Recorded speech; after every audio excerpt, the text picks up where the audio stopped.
Hi, good afternoon. My name is Natasha, and for those of you that do not know who I am a personal trainer running my business under NRY Lifestyle Fitness.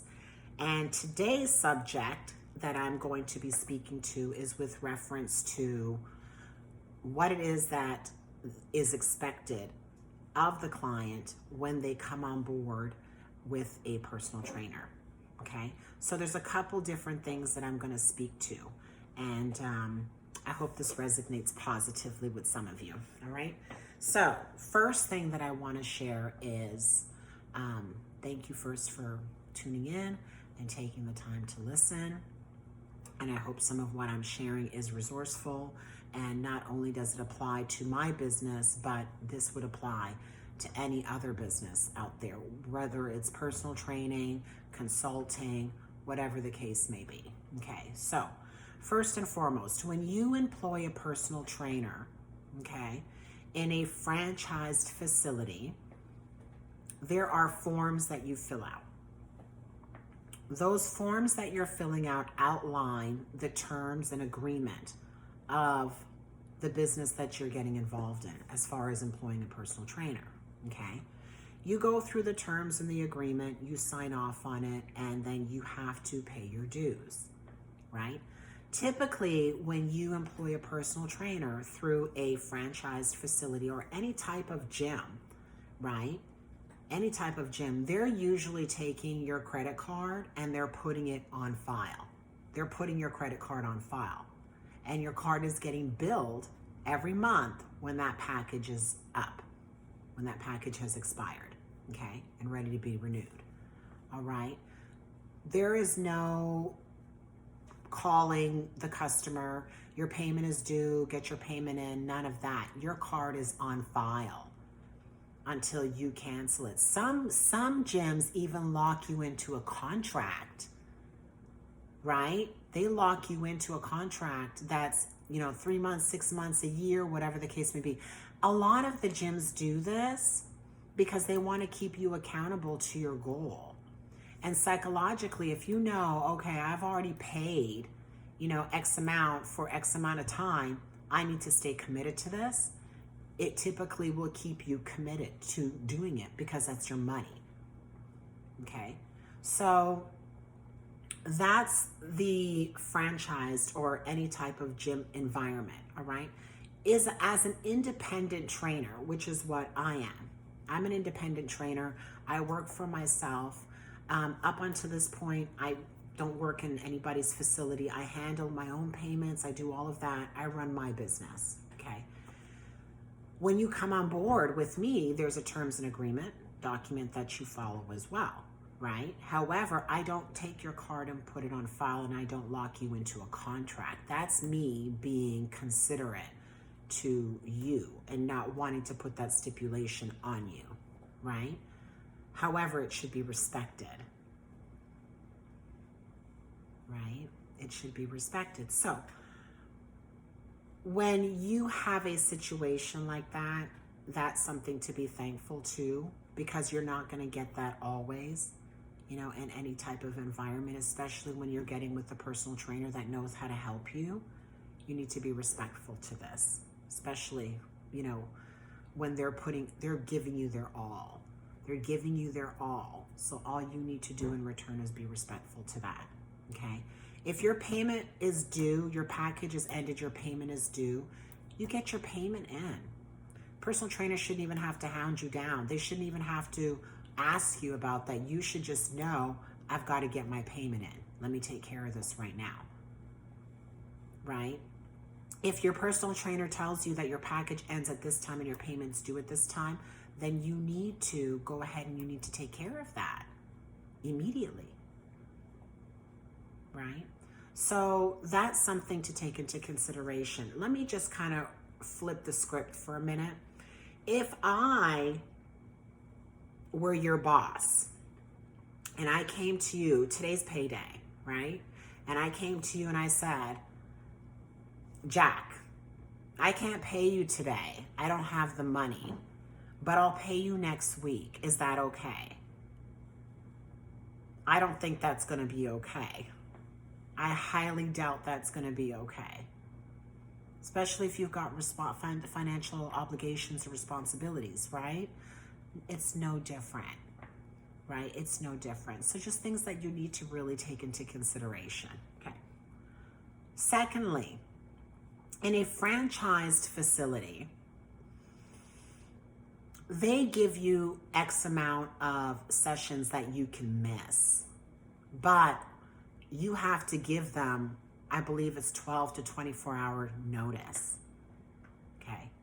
If you call at the last minute, there better be a good reason for why you're calling at the last minute to cancel your session, right? Or reschedule your session if you're doing it outside of those parameters that they set forth in your terms and agreement, okay? If you miss so many sessions, first of all, you're more than likely only allowed to miss so many sessions in that package, and if you miss any more outside of what you've already missed, they're lost. Those sessions are gone, right? So as an independent personal trainer, I'm a little bit more relaxed to some degree, but at the same time, you still have to adhere to the policies and the procedures. If you've missed 4 or 5 sessions on your package, and it's a package of 8 sessions, and you've only completed 3 and your package is ended and you still have 4 or 5 outstanding, something is wrong with this picture. Something is wrong. Either you're not committed to this, you're not ready to do this. I don't know. You got to dig deep within yourself and you got to figure that one out. Because if you're missing 4 or 5 sessions out of a package of 8 and it's taking 2 months to finish 8 sessions, then you're not ready for this. So let me tell you what that looks like. You're missing these sessions, but you're still expecting to make them up. But then you miss those sessions too and still expect to make them up. No. If you miss more than 2 sessions, then you've lost the rest of your sessions. That's on you. If you've missed your sessions, that doesn't change your pay date. Your pay date stays the same as far as renewing your package. That doesn't change. Because all these missed sessions are your doing. Now, I could understand if it was my doing. That's a whole different scenario. I'm bailing out on you, and I shouldn't be doing that. Right? I shouldn't be doing that. Okay? So these are things that I need you to really take into consideration with respect to a franchise versus an independent. It's just, and any business that you work in, there's those policies and procedures that have to be followed, right? So things to take into account. If you come on board with a personal trainer and you're missing all these sessions, then chances are you're not ready. You're not ready for all of that. Right? If you're not ready for all of that, then don't start until you are. Don't make that commitment, because remember this, when you do make that commitment, that personal trainer is giving their all to you in that time that they're with you. You need to give that back because they want to help you, right? Okay, next. In a franchised facility, personal trainers or any other type gym facility, because I keep saying that, a lot of the personal trainers there, they don't offer meal plans. They're not allowed to do that. They're not even allowed to, they can't give you a meal plan. They're not allowed to do that. They might be able to make some suggestions. That's as far as that can go, but they can't put anything on paper. They're not tracking your diet. They're not doing any of that. They'll refer you to a nutritionist. Chances are you're paying that personal trainer, depending on the level of trainer that you're getting, anywhere from $45, $55, $65. Goodness, personal trainers can go all the way up to like $100 an hour without a meal plan, without access to an online portal for tracking or any of that extra good stuff. So if you find a personal trainer that's offering you all of that at an incredibly low package price, Don't take advantage of that, especially when they're a good trainer and there's proven results of change to other clients. Don't take advantage of that. That's a great deal. You want to eat that up, especially when you get somebody that knows what they're doing. Don't take advantage of that. Because I'll tell you what happens. The more advantage that's taken of that, the personal trainer eventually backs off and says, you know what, enough is enough.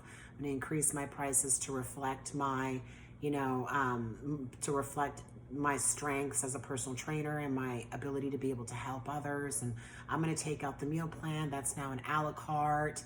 I'm going to do some things differently because this is not working out. That's what ends up happening. And then it ruins it for everybody, right? So there are several things to take into consideration when you're onboarding a personal trainer that's independent. Regardless of the location they're training you out of, you're still getting the same quality of training and service that you would if you went into a gym. Okay?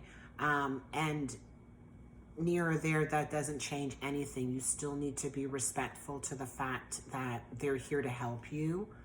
Adhere to the schedule, adhere to the time, be responsive, and do your part. All you have to do is show up, follow their direction because they want to help you. And in that hour, when it's up, you're done until it's time for you to come back, right? If you're on a diet plan, follow the plan. Follow the plan, especially when you're getting it all inclusive. Great deal. Take advantage of that. Hell, I'm taking advantage of it. Shoot, if I get a deal like that, you'd best believe I'm sticking to it 100. Because it's not every day you're going to find deals like that, have an opportunity like that come your way, right? So, anyhow, I wanted to share that because I'm sure that I speak on behalf of other trainers that are independent, that have been doing this for a while but choose to work for themselves and operate however they choose to do so. And I'm sure that they've experienced their own trials and tribulations. All of which I shared is what I've dealt with. It's what I've dealt with, and I don't want to do that anymore. It's just not good business. So, if you're in a good position with a personal trainer and you've got a great deal, don't take advantage of that. Utilize that to your ability. If you leave and you come back, you may not be getting the same deal, right? So, anyway, food for thought, planting some seeds, some good ones, I hope, right? So, just something to take into consideration. You employ a personal trainer, know what you're getting into before you do that. Read the terms and agreement. Be respectful of the other person's business. Be respectful of their time. Personal trainers are your cheerleader. We're your mentor. We're your advisor. We wear so many different hats. We really do.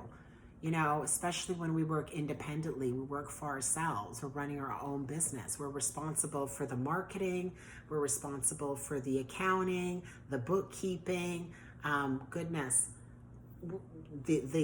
We still have to get out there and pound the pave to get new clients, all that stuff. And in my case, not only do I operate one-on-one training, I also do an online business. I also do the nutrition part. I'm about to start my group classes, my fitness classes. I do a variety of different things. So I'm managing several different things at one time. Not to mention I have a company, Jingtum LLC, that I also run too, right? So, you don't know what's going on in that person's life and all the things that they have going on too. So you need to be respectful of their time as they would be for yours. So this is not a rant, but I think it's good to get that out there because I've seen it happen one too many times already. It's like, enough is enough. Come on, because I would not do that to somebody. I would not. If I become a part of your business, I'm going to respect your business wholeheartedly all the way around, because that's your business. That's your bread and butter. That's how you pay your bills. It's your time. I'm going to be respectful to that. Okay, so just something to take into consideration. Hope this touches the hearts of some positively, because that's what its intent is for. And have an awesome day. Stay tuned, and I will be back.